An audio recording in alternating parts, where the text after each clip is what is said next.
मैं अमित कुमार सिंह आपका Amit civil services academy में बहुत बहुत स्वागत करता हूं। दोस्तों मैं आज आपके लिए बिहार करंट अफेयर्स 5 और 6 अगस्त 2024 के सभी इंपॉर्टेंट करंट अफेयर्स लेकर हाजिर हूं, जिसमें हम लोग राष्ट्रीय तथा अंतर्राष्ट्रीय खबरों को भी देखेंगे। दोस्तों बहुत ही चुनिंदा क्वेश्चन चुनकर मैं आपके लिए लेकर आता हूं, जो आपके आने वाले एग्जाम के लिए बहुत इंपॉर्टेंट रहे। तो देर न करिए दोस्तों, चैनल को जरूर सब्सक्राइब करिए, दोस्तों में शेयर करिए ऐसे ही इंपॉर्टेंट वीडियो प्राप्त करने के लिए। तो चलते हैं आज के पहले क्वेश्चन की तरफ। मुख्यमंत्री नीतीश कुमार ने किस जिले में स्थित ककोलत जलप्रपात का लोकार्पण किया है? देखिए दोस्तों, ककोलत जलप्रपात में इको सुविधाएं बढ़ाई गई है, जिससे पर्यटक सुविधाएं बढ़ाई गई है। मुख्यमंत्री नीतीश कुमार ने शनिवार यानी दोस्तों 3 तारीख को बिहार का कश्मीर कहे जाने वाले नवादा के ककोलत झरने जलप्रपात के नए स्वरूप का लोकार्पण करने ककोलत पहुंचे हैं। अब यह इको पर्यटन स्थल के रूप में पर्यटकों को लुभाएगा।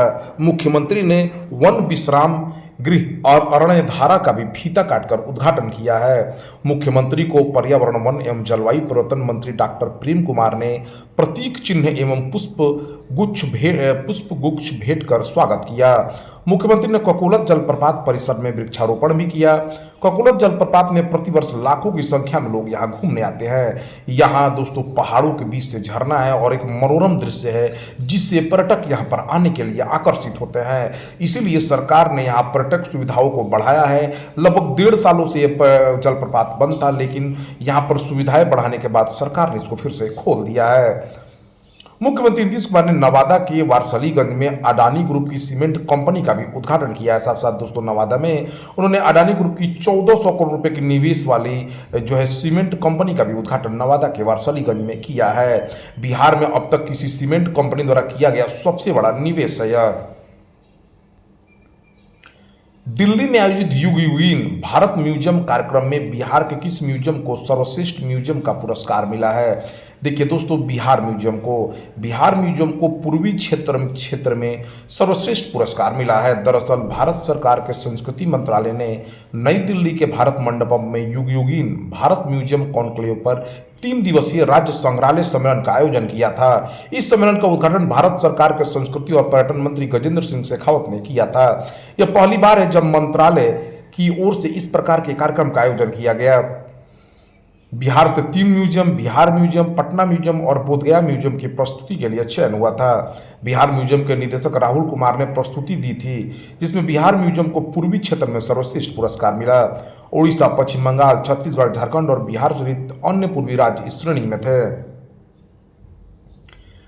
पेरिस ओलंपिक 2024 में टेनिस के मेंस सिंगल में गोल्ड किस खिलाड़ी ने जीत लिया है? तो दोस्तों सर्बिया के नोवाक जोकोविच ने 2024 पेरिस ओलंपिक में पुरुष एकल टेनिस का स्वर्ण पदक जीतकर इतिहास रच दिया है। जोकोविच ने रोलैंड गैरोस के कोर्ट पर अपने विंबलडन प्रतिद्वंदी कार्लोस अल्कराज को हरा दिया। अल्कराज को रजत पदक मिला। जोकोविच ने 2008 बीजिंग ओलंपिक में कांस्य पदक जीता था। वह ओलंपिक में टेनिस एकल में सबसे उम्रदराज स्वर्ण पदक विजेता भी बन गए हैं। केंद्र सरकार ने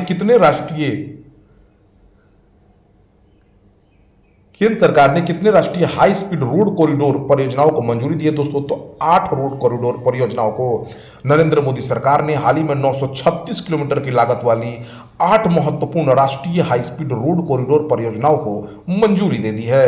लॉजिस्टिक दक्षता में सुधार, भीड़ भाड़ कम करने और देश भर में कनेक्टिविटी बढ़ाने के लिए 50,655 करोड़ रुपए आवंटित किए गए हैं रोड परियोजनाओं के लिए। पर्यटन विकास सूचकांक 2024 रिपोर्ट के अनुसार भारत की रैंकिंग क्या है? देखिए दोस्तों, विश्व आर्थिक मंच द्वारा प्रकाशित यात्रा और पर्यटन विकास सूचकांक 2024 रिपोर्ट के अनुसार भारत 119 देशों में 39वां स्थान पर है। पर्यटन मंत्री गजेंद्र सिंह शेखावत ने हाल ही में बताया कि मई 2024 के लिए UNWTO बैरोमीटर के अनुसार 2022 में दुनिया भर में 975 मिलियन अंतर्राष्ट्रीय पर्यटक आगमन हुए, जिसमें भारत में 14.3 मिलियन अंतर्राष्ट्रीय पर्यटक आगमन दर्ज किया गया, जो अंतर्राष्ट्रीय इनबाउंड पर्यटन बाजार हिस्सेदारी का 1.47% प्रतिनिधित्व करता है। तो पर्यटन विकास सूचकांक 2024 की रिपोर्ट में भारत जो है 39वें स्थान पर है 119 देशों में। हाल ही में किन खेलों के आयोजन के अवसर पर 4 स्मारक डाक टिकटों का सेट जारी किया गया है? तो पेरिस ओलंपिक 2024 पर केंद्रीय संचार मंत्री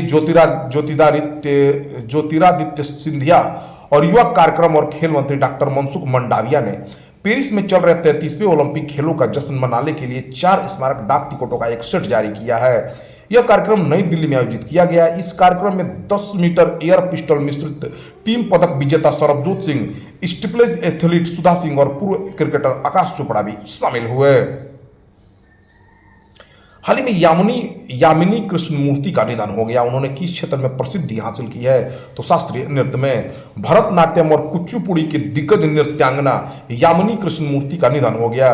वह 84 वर्ष की थी। प्रधानमंत्री नरेंद्र मोदी ने उनके परिवार और प्रशंसकों के प्रति संवेदना व्यक्त की है। उनका जन्म 20 दिसंबर 1940 को आंध्र प्रदेश के चित्तूर जिले के मदनपल्ली में संस्कृत विद्वान एम कृष्णमूर्ति का घर हुआ था। उन्हें पद्म विभूषण से भी सम्मानित किया गया था। तो इस शास्त्रीय नृत्यांगना यामिनी कृष्णमूर्ति का निधन हो गया है। दोस्तों, हाल ही में किस देश की प्रधानमंत्री शेख हसीना ने अपने पद से इस्तीफा दे दिया? देखिए दोस्तों, बांग्लादेश में छात्र आरक्षण विरोधी आंदोलन के चलते उसकी आग ऐसी फैली कि देश की प्रधानमंत्री शेख हसीना को अपने पद से इस्तीफा देना पड़ा है। अब देश की कमान दोस्तों सेना के पास चली गई है। तो याद रखिए दोस्तों, ये बहुत ही सबसे अभी का बड़ा करंट अफेयर्स है कि बांग्लादेश की प्रधानमंत्री शेख हसीना ने अपने पद से इस्तीफा दे दिया है और इसका कारण आरक्षण विरोधी आंदोलन रहा है। बांग्लादेश में आरक्षण विरोधी आंदोलन के हिंसक होने के बाद पीएम शेख हसीना ने 5 अगस्त 2024 को इस्तीफा दे दिया है। आंदोलनकारियों ने पीएन भवन पर हमला कर दिया था। पीएम के आवास में घुसपैठ कर ली थी। सेना प्रमुख जनरल वकार उज्जमान ने इसकी पुष्टि की है। सेना प्रमुख जनरल वकार उज्जमान ने बताया कि अब सेना अंतरिम सरकार बनाएगी। प्रदर्शनकारी और सत्तारूढ़ पार्टी के समर्थकों के बीच भड़की हिंसा में अब तक 14 पुलिसकर्मियों समेत करीब 300 लोगों की जान चली गई है। हिंसा में हजारों लोग घायल हुए हैं। पूरे बांग्लादेश में अनिश्चित काल के लिए कर्फ्यू लगा दिया गया है।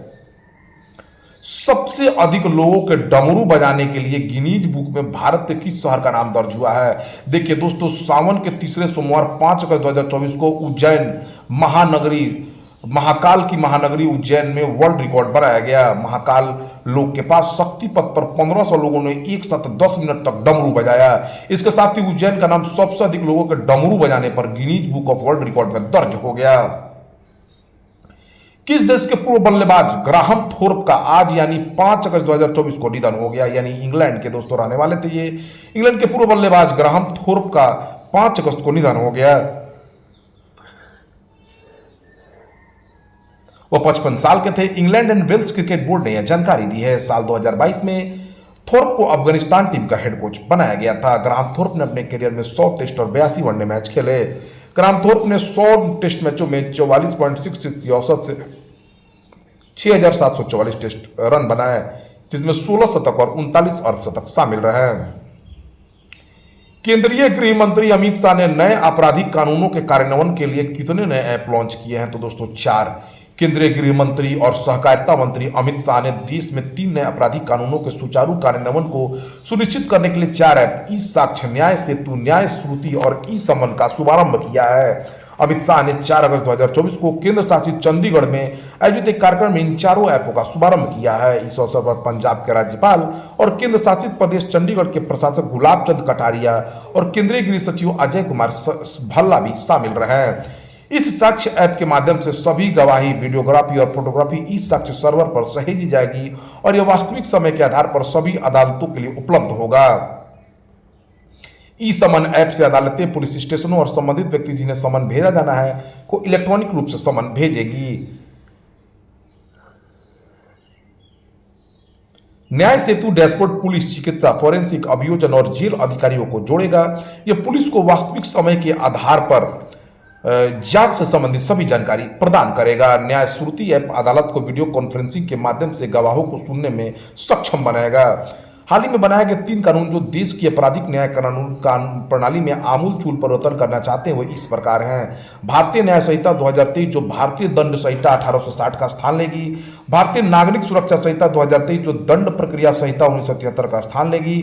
और भारतीय साक्ष्य अधिनियम 2023 जो भारतीय साक्ष्य अधिनियम 1872 का स्थान लेगा। ये कानून 1 जुलाई 2024 से पूरे देश में लागू हो जाएगा। इन कानूनों के तहत उन आपराधिक मामलों में फोरेंसिक जांच जरूरी है जहां न्यूनतम सजा 7 साल है। किस राज्य सरकार ने महिलाओं के लिए मुख्यमंत्री मैया सम्मान योजना शुरू की है? तो दोस्तों झारखंड सरकार ने। झारखंड की हेमंत सोरेन सरकार ने राज्य में पात्र महिलाओं को वित्तीय सहायता प्रदान करने के लिए मुख्यमंत्री मैया सम्मान योजना शुरू की है। यह योजना आधिकारिक तौर पर 16 अगस्त 2024 को झारखंड के मुख्यमंत्री हेमंत सोरेन द्वारा शुरू की जाएगी। मुख्यमंत्री मैया सम्मान योजना एक प्रत्यक्ष लाभ हस्तांतरण योजना है, जहां पात्र महिला लाभार्थियों को राज्य सरकार सीधे बैंक में 1,000 रुपए प्रति माह देगी। 21 से 50 वर्ष की आयु की वर्ग की महिलाएं योजना के लिए पात्र हैं। लाभार्थी की वार्षिक आय 8 लाख रुपए से कम होनी चाहिए और माने कि राज्य की करीब 48 लाख महिलाएं इस योजना के लिए पात्र हैं। इस योजना से राज्य सरकार को प्रति माह लगभग 4,000 करोड़ रुपए खर्च होने की उम्मीद है। राज्य झारखंड के नए राज्यपाल संतोष गंगवार बनाए गए हैं। चौथा राष्ट्रीय हिंदी विज्ञान सम्मेलन 2024 कहाँ आयोजित हुआ? तो दोस्तों भोपाल में। राष्ट्रीय हिंदी विज्ञान सम्मेलन 2024 का चौथा संस्करण 30 और 31 जुलाई 2024 को मध्य प्रदेश के नगरी भोपाल में आयोजित किया गया था। राष्ट्रीय हिंदी विज्ञान सम्मेलन का मुख्य उद्देश्य शोधकर्ताओं को हिंदी में अपने काम को प्रस्तुत करने और चर्चा करने के लिए एक मंच प्रदान, हिंदी भाषा में विज्ञान और प्रौद्योगिकी आधारित अनुसंधान को समृद्ध करना और हिंदी भाषा के माध्यम से विज्ञान और प्रौद्योगिकी को लोकप्रिय बनाना है। सम्मेलन में विज्ञान, प्रौद्योगिकी, आयुर्वेद, इंजीनियरिंग और विज्ञान संचार के विविध विषयों पर 6 सत्र आयोजित किए गए। चौथे राष्ट्रीय हिंदी विज्ञान सम्मेलन 2024 का विषय अमृतकाल में राष्ट्रीय वैज्ञानिक चेतना का उन्नयन था। मध्य प्रदेश के मुख्यमंत्री डॉक्टर मोहन यादव ने 30 जुलाई 2024 को चौथे राष्ट्रीय हिंदी विज्ञान सम्मेलन 2024 का उद्घाटन किया। बीएसएफ का नया महानिदेशक किसे बनाया गया है? बॉर्डर सिक्योरिटी फोर्स के नए महानिदेशक दलजीत सिंह चौधरी बनाए गए हैं। यूपी कैडर के senior IPS officer Daljit Singh Chaudhary को 3 अगस्त 2024 को बीएसएफ का नया महानिदेशक बनाया गया है। मौजूदा महानिदेशक नितिन अग्रवाल को हटाए जाने के एक दिन बाद ही दलजीत को डीजी अतिरिक्त प्रभार सौंपा गया है। तो दोस्तों यह रहा 5 से 6 अगस्त 2024 के सभी बेहतरीन बिहार करंट अफेयर्स, राष्ट्रीय तथा अंतर्राष्ट्रीय खबरों के साथ। ऐसे ही वीडियो प्राप्त करने के लिए आप हमारे चैनल से जरूर जुड़ जाए। Thank you for watching my videos.